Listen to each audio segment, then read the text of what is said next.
Acts 21. Paul is mobbed in Jerusalem. Luke describes the journey from Ephesus to Tyre, where they saw some disciples who warned Paul not to go to Jerusalem. At Caesarea, they entered the house of Philip, the evangelist, who was one of the original 7, and stayed with him. This man had 4 virgin daughters, who prophesied. While we were staying there, Agabus, a prophet from Judea, arrived. Taking Paul's sash, he bound his own feet and hands, and said, "Thus says the Holy Spirit, the Jews at Jerusalem will bind Paul and deliver him into the hands of the Gentiles." When we heard these things, we all begged him not to go to Jerusalem. Then Paul answered, "What are you doing, weeping and breaking my heart?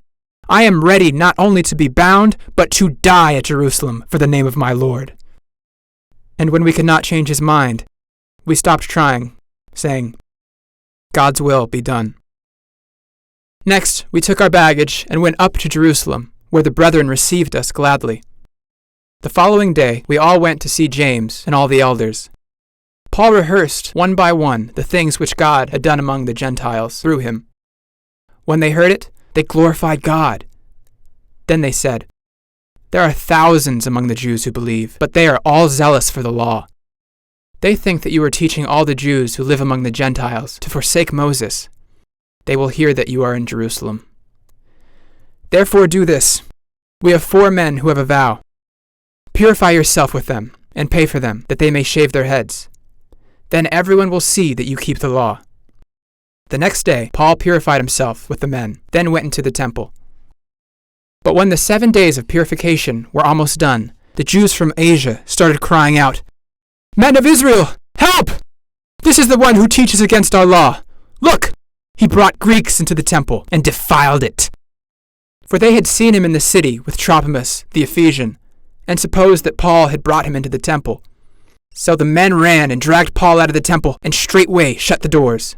As they were trying to kill him, word came to the captain of the band that all Jerusalem was in confusion.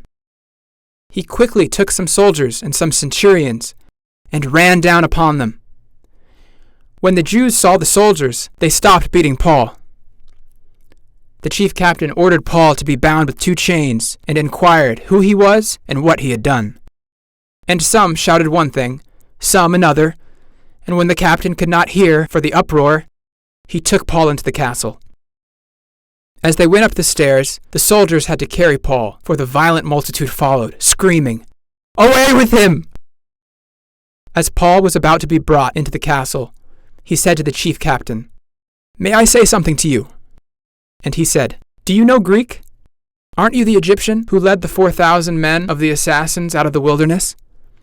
Paul said, "I am a Jew, of Tarsus in Cilicia. I ask permission to speak to the people."